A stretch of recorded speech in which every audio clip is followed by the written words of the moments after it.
Anupama serial के ऐसे ही daily update सबसे पहले देखने के लिए चैनल को सब्सक्राइब करें। आज के एपिसोड की शुरुआत में अनुपमा माही को संभलकर चलने की हिदायत देती है। माही कहती है कि उसका पैर कारपेट में फंस गया था। राही देखती है कि अनुपमा की मेहंदी खराब हो गई है, लेकिन अनुपमा मुस्कुराकर कहती है कि कोई बात नहीं, मेरे लिए अनुज का प्यार कभी फीका नहीं पड़ेगा।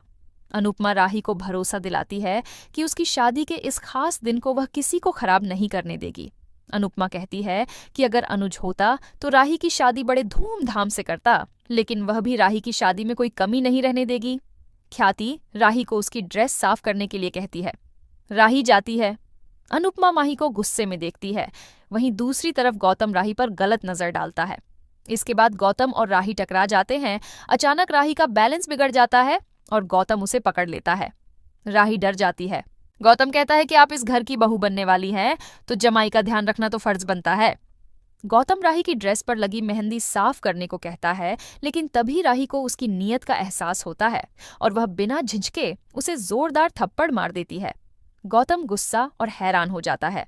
इधर अनुपमा राही को ढूंढने लगती है। प्रार्थना उसे शांत रहने के लिए कहती है और खुद राही को खोजने निकलती है।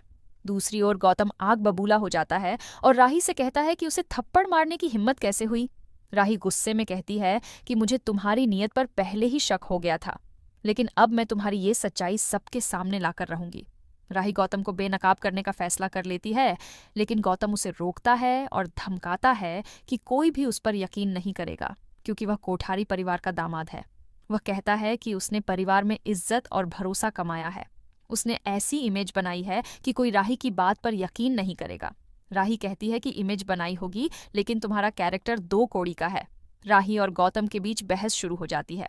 तभी प्रार्थना वहां आती है। प्रार्थना जब यह देखती है तो वह राही से पूछती है कि आखिर चल क्या रहा है। राही प्रार्थना को गौतम की सच्चाई बताती है और देखती है कि प्रार्थना पहले से ही इस बात से वाकिफ है। राही उससे कहती है कि उसे भी सच बोलकर गौतम को एक्सपोज करना चाहिए, लेकिन प्रार्थना मना कर देती है। वह कहती है कि परिवार बहुत मुश्किल से एक हुआ है और वह इसे तोड़ना नहीं चाहती, लेकिन राही चुप रहने से इनकार कर देती है और कहती है कि परिवार टूटे, लेकिन इस घटिया इंसान की सच्चाई वह सबको बताकर ही रहेगी। इधर अनुपमा प्रेम से राही को ढूंढने के लिए कहती है। राही प्रार्थना को समझाती है कि उसे भी गौतम की सारी सच्चाई उसके परिवार को बताना चाहिए। तभी गौतम प्रार्थना से झूठ बोलता है कि राही झूठ बोल रही है। उसने ऐसा कुछ नहीं किया, बल्कि राही जानबूझकर उससे टकराई थी। राही यह सुनकर गौतम को मारने वाली होती है, लेकिन प्रार्थना उसे रोक लेती है। प्रार्थना राही से हाथ जोड़कर विनती करती है कि वह किसी को कुछ न बताए। गौतम प्रार्थना को भी धमकाता है और कहता है कि वह राही को चुप रहने के लिए कहे। गौतम वहां से चला जाता है। इधर प्रेम रास्ते में गौतम को देखता है, जो चेहरे से मेहंदी साफ करता हुआ जाता है। इधर राही प्रार्थना पर गुस्सा करती है कि उसने आज तक गौतम की सच्चाई सबको क्यों नहीं बताई। प्रार्थना काफी दुखी हो जाती है और राही के गले लगकर उससे विनती है कि वह किसी को कुछ नहीं बताए, वरना वह मर जाएगी। आखिर में राही प्रार्थना की बात मानती है और कहती है कि ये सच्चाई उसे खुद सबको बतानी होगी। प्रार्थना कहती है कि वह सबको शादी के बाद बताएगी। तभी प्रेम वहां पहुंचता है और पूछता है कि क्या चल रहा है, लेकिन राही झूठ बोल देती है कि वे दोनों शादी में विदाई की बात से भावुक हो गई थीं। प्रेम और राही वहां से चले जाते हैं। प्रार्थना दुखी हो जाती है। इसके बाद गौतम प्रार्थना को कॉल करके फिर से धमकाता है।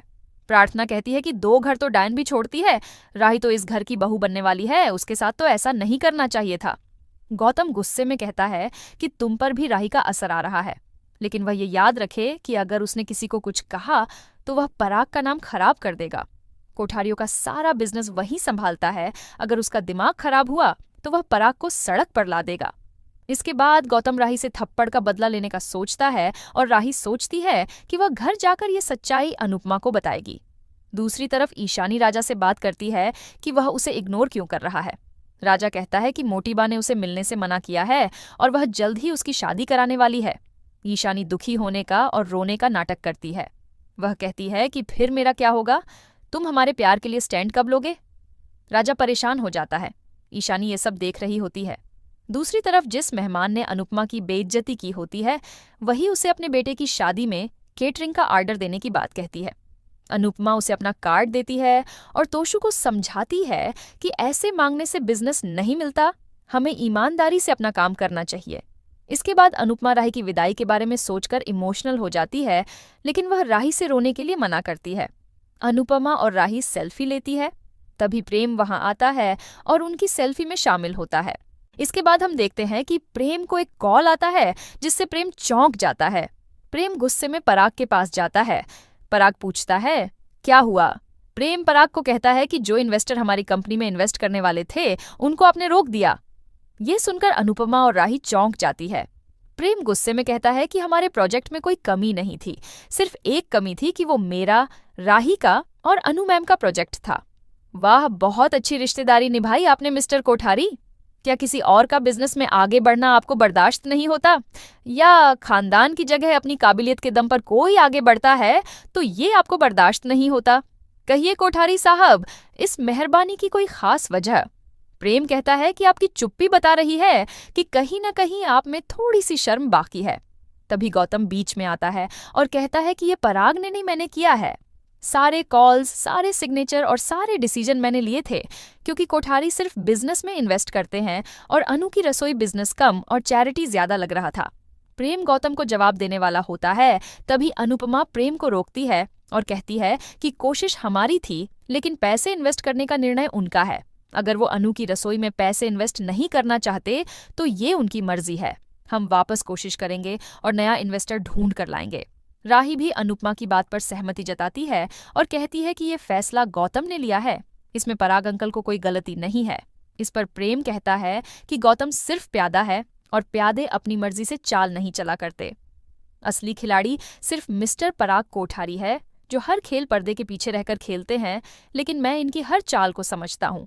तभी गौतम बीच बोलता है, लेकिन प्रेम गौतम को चुप रहने के लिए कहता है। प्रेम कहता है कि मैं मिस्टर कोठारी से बात कर रहा हूँ और जहां तक मुझे याद है, इनके मुंह में भी अच्छी खासी लंबी जुबान है, तो आपको बीच में बोलने की जरूरत नहीं है। तभी पराग गुस्से में कहता है कि बस बहुत हो गया, मैं जमाई जी के साथ ऐसी बदतमीजी बिल्कुल बर्दाश्त नहीं करूंगा। इन्होंने घर और बिजनेस को तब संभाला था जब इस घर का बेटा जिम्मेदारी छोड़कर भाग गया था। तू बेटा होकर भी बेटा नहीं बन पाया और ये जमाई होकर भी बेटा बन गए। मेरा असली बेटा तू नहीं बल्कि जमाई जी है। आगे पराग कहता है कि अनु की रसोई जैसे मामूली वेंचर में इन्वेस्ट करके मुझे क्या मिलता? अरे हम तो भीख भी बड़े कटोरे में डालते हैं, तो ऐसी छोटी कंपनी में इन्वेस्ट क्यों करेंगे? सभी हैरान हो जाते हैं और इसी के साथ एपिसोड खत्म हो जाता है। अगले एपिसोड में देखने को मिलेगा कि प्रेम और राही बैचलर पार्टी करते हैं।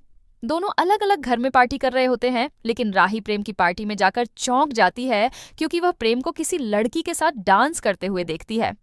आज के एपिसोड के बारे में आप क्या सोचते हैं, हमें कमेंट करके जरूर बताएं। साथ ही ऐसे ही डेली अपडेट्स के लिए इस वीडियो को लाइक करें और हमारे चैनल को सब्सक्राइब जरूर करें।